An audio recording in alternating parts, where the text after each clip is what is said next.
think so? Them days are over. When you talk to guys in Metallica, I mean, your name comes up all the time. Motorhead comes Still? up. Absolutely. Absolutely. My word. Gratifying. When did you first meet the guys? Well, Lars was the president of our West Coast fan club one time. There's only him and his mate in it, I think. You know, he came down, let's say, about 1978 or 9. No, it would have been after that. It would have been 81, I guess, when I first met him. He was down at the old Beverly Sunset Hotel, which is now gone. It's a parking lot for Tower. And he came in with his friend, you know, tried to match us drink for drink, which is a foolish thing to do when you're about 14, you know. And he suddenly said, could I go to your room a minute? And I said, yeah, all right. And he went in there and he, very genteel manner, vomited all down his front. So I mopped him up and sent him back out again, you know, poor little devil. But I mean, that's how long I've known him, yeah, a long time. Was he a starry-eyed kid? Was he very into the metal thing? Yeah, he was. And that's like we all were, you know. I mean, I was into rock and roll, he was into whatever, you know. Whatever fires you up is good. What was what was the scene like then in terms of the music scene? You know, it was a little different in terms of orientation of rock and roll. It was different in quality for a start, I'll tell you that. Bands in those days were bands, they worked the road, you know. These days, a lot of bands don't work the road at all. They just make records, which is, to me, 5 guys going in the studio and chumming up together for a while every year, you know. That ain't a band. A band has to be working. Has to prove itself in front of an audience, otherwise it's not a band. They did that? Oh yeah, Metallica did that. Up the ass, man. Metallica played a lot of shows, you know. And a lot of low dives, you know. You can find their magic marker all over the place, you know. They, I think when you look back at their career, no radio play, no music. I mean, for the first... Same as all of us yeah. in this genre, you know. I know you guys don't have, you know, like the heavy metal hour. That was the only show we had, right? Headbangers Ball. And they dropped that. And what did they replace it with? Game show. Okay. Right on, guys. That's indiscriminate broadcasting for you. I'm afraid I think MTV has largely come to be the thing it set out to fight. And I think it's a shame, you know. I think VH1's trying to, in that absence, trying to create, they don't know what to do yet, but they're trying to create something. They're still the same company, don't they? Absolutely. That, Nickelodeon, and about 3 others. I remember me and Dee Snider went upstairs to MTV and threatened to get physical violence if he didn't play our new single. When Dee had his own show, they pulled his show shortly after that. May have had something to do with the incident, yeah. Well, what you going to do? Dee Snider's still going, that guy's fired. Did you guys play shows together? Or, yeah. Back when? Metallica, no. Yeah. No. We did just 3 shows with them with Guns N' Roses a few years back. Was that Guns N' Roses tour they were doing? Yeah, we did the Rose Bowl and the Coliseum and Seattle Dome, yeah. When James talks about that tour, that Guns N' Roses tour, I guess there was a lot of, you know, 2 different camps kind of banging heads a little bit. Well, we were only on 3 days, we didn't really get to see any of that. It was just like, it was very, I don't know. See, tours these days ain't much fun, you know. I mean, they run like a military operation, which is not anything to do with rock and roll, you know. Like, nobody backstage, you know, 5 different passes, different colours, you know, and all that. It's bullshit, man. That's got nothing to do with it. Rock and roll is supposed to bring you crazed joy and rebellion for no apparent reason, for its own sake, right? That's what it started out as, music to piss your parents off with. And now it's becoming so sanitised and so deadly, you know. I mean, being backstage at a tour these days, being like being backstage in bloody Auschwitz, you know. Oh, well, we have 12 bottles of mineral water, man, take your pick, you know. Well, thanks, guys, you know. Don't you drink it all before you go on stage? I don't get that, you know. With your audiences, with Metallica's audiences, is it a more level playing field with the fans, people that come to see you? Well, it's more like, at least they've met us. You know, they haven't met most people. People are so far away from their crowd now. I think they should be ashamed to go out and go, we love you all and all that, you know, when they haven't even met any of them for the last 20 years, you know. I think that's vital to stay in touch. Because then you find out what they want to see on stage, you learn which songs of yours they like and which they sort of are okay, you know. You find out what they want to hear, you know. And you can gauge your set list accordingly and give the people what they want, which is also supposed to be the name of the game, you know. I think both James and Lars were telling us a little bit, just the whole like heavier music, whether it's metal or rock and roll or whatever. Heavy metal is rock and roll. It's just a different name. That there was no separation. It was kind of like, you know, you're on stage. It's not like I'm up here and you're down here as the crowd. It's like, you know, Right. performer and the audience are just Yeah. one big level playing field. I'm you, you're me. A lot of that. Talk about that connection. There is a lot of that with Metallica. They always had that very strongly in the early days. I think they lost it a little bit now because of their success. You know, it's taken them away necessarily from the crowd a little. And I couldn't believe the amount of flack they got for getting their hair cut, you know. I mean, it's up to the person, and for Christ's sake, individualism is what they've always preached, and what I've always preached as well, you know. And what most of these bands have always said, and what the crowd always says among itself, you know, individualism is supposed to be important. But if it doesn't fit in with my individualism, I don't like it, right? So that's very weird, you know. I couldn't believe it. People said, oh, the new album's rubbish, they cut their hair in the same breath, you know. Shame that. But, you know, it's up to them, and it is up to them. You've seen James perform live? Mm. How would you typify him? They invited me on stage at Lollapalooza a couple of years back. That was funny. I go on stage and they're all like this. I said, oh, guys, you know, Jesus. Rise, you know, I dubbed the... I had a good time. I wouldn't sing it, though, because it was their show, you know. They did a good job at my birthday party, you know. Talk about the birthday party. Was that a surprise? Yeah, I didn't know they were going to do that. I knew they were coming. But they're all got wigs on, dressed as me, like with bullet belts on and the tattoo on the wrong arm, all four of them. And Lars removed his wig early in the show because he gets very warm, you know. But otherwise, Jimmy looked more like me than I do. I went on stage and watched Jason nearly blow his lung out trying to sing We Are the Road Crew, you know. Because I was with the guy who sang it originally standing next to you, must be very fraught, you know, like he's trying to overcompensate, you know, nearly blew portions of lung out there. But they did a very good job. They did 45 minutes of our old songs, you know, which is obviously what they did when they first started, you know. Actually, yeah, that was the whole thing. They didn't have their own songs, so they played what would be, you know, considered more obscure stuff that still, Yeah, you know, still obscure today, even as we speak. They write good songs now, though. I mean, I saw them at Lollapalooza. I thought they were incredible. I thought they were unstoppable, just great. Great band, professional, you know. On the musical side, what are the ingredients to make for great heavy music?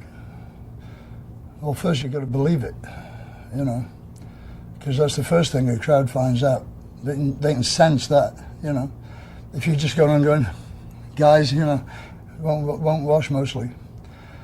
Some people have got it off to be a good con man, but you know, not many. And the other thing is you've got to be loud. Heavy music has to be loud. What's the point of soft, heavy music? You know? I mean, if you want soft music, you can listen to a myriad of other people, right? You don't need us to do that too. And all this unplugged stuff, you know. So, I mean, we wrote them on acoustics, guys. You know, you don't sit down with the guitar turned up full and hammer it when you're writing a song, you know. So, I don't know, yeah, you have to, it has to be a presence too. You have to have charisma. Because what you're playing, your vocals are very often inaudible, unless you're at such a height you can afford massive PA. So, you know, I mean, they don't come to listen to the perfect sound. They get that on the album. They come for the event, right? So the charisma is the event, and to a large extent. But the only people with charisma don't know they got it, you know, which is one of the last great things, you know. That's cool. With that music, with that stage approach, can any room be whipped into a frenzy? Well, if they like you, yeah. If they don't, I guess you could whip them into a frenzy of hatred, you know. But whatever, a frenzy's okay by me, as long as they get in a frenzy, I don't really mind, you know. Answer the phone, please. If it's for me, tell them I'm in the bath.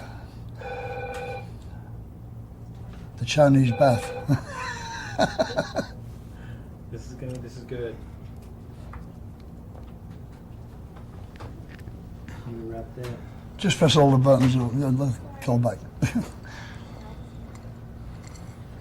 You know, and it seemed like with Metallica, you know, early days, you know, that the metal thing was definitely happening. What was the scene filled with a lot of whenever a scene, you know, has a heyday, it gets filled up with a lot of posers right away. You know, there's like the real stuff, and Well, there's the March Violets, you know, as they call them, who joined later. How would you, basically, how would you typify that scene then? Well, usually the good ones are the ones that last anyway, you know.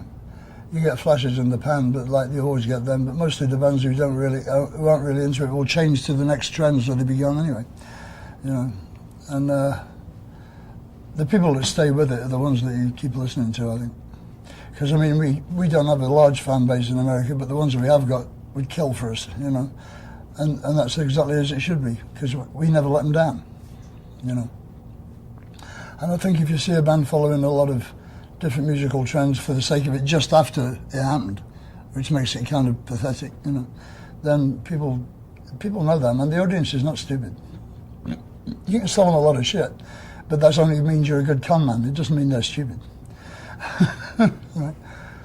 Which is like, you know, record company stroke con man, you know, I mean, usually. We got lucky with CMC, they're very good. In terms of, what are you guys doing now? We just did an album about 6-7 months ago, Snakebite Love. Yeah.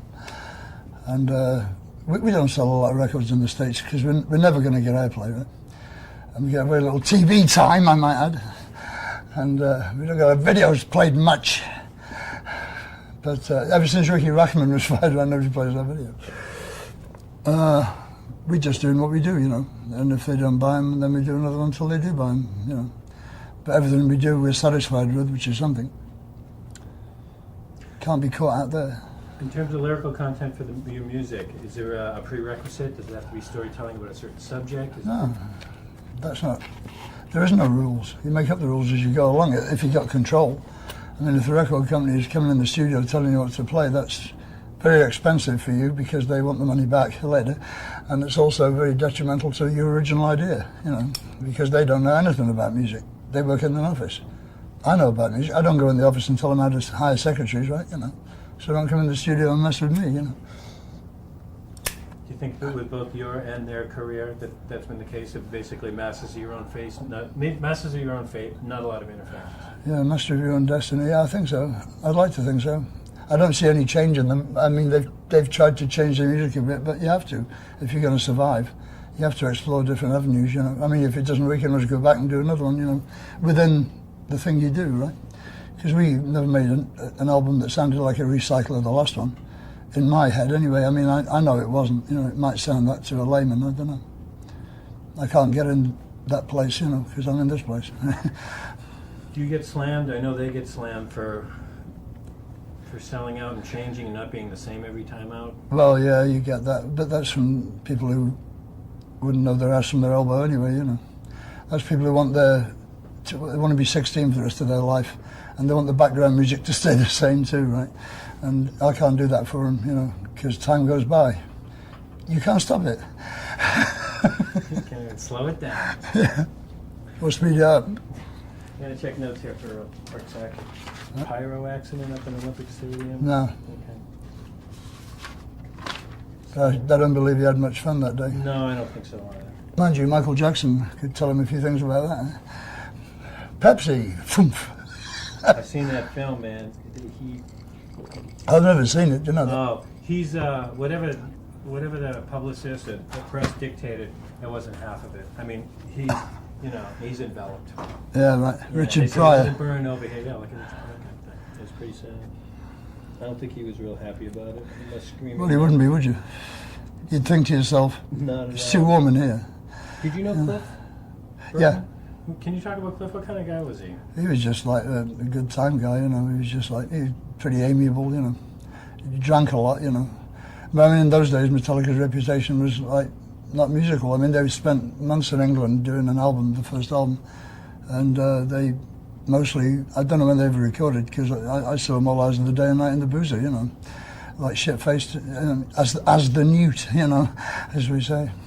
I don't know when they were ever sober enough to record. It must have taken them ages. But Cliff was well into, you know, the odd pint and that of whiskey or whatever. I like Cliff, he was all right. I like Jason too. Were you around Jason when he was first joined the band? Yeah, I met him when he was like, it's like that new singer with Priest, you know, all their dreams just came true, which is a great thing, you know. You don't get much of that. I know they kind of gave him a hard time because it was some sort of rite of passage. Well, you got to hate them a bit, you know. I mean, you can't just leave them join and be a star right away, you know. Got to knock them down a bit, send them for a few cans of striped paint, you know, or a skyhook or something. Usual stuff, you know. They did that to me at a factory. I went and go and get me, what was it, a left-handed claw hammer. I'm up there at the stores, you know. Have a left-handed claw hammer, please. Hang on there, son. There all morning. Slowly dawned on me. I wasn't as quick in them days. They say you get slower as you get older, isn't true? How long, and this is more just a speculative thing, how long can they do what they do? As long as they want to. I mean, as long as they want to, being the operative word. Because if they don't want to, you'll know, you know. People start leaving when it fucks up anyway, you know. That's kind of... And 1988 was brimming with promise. But before year's end, the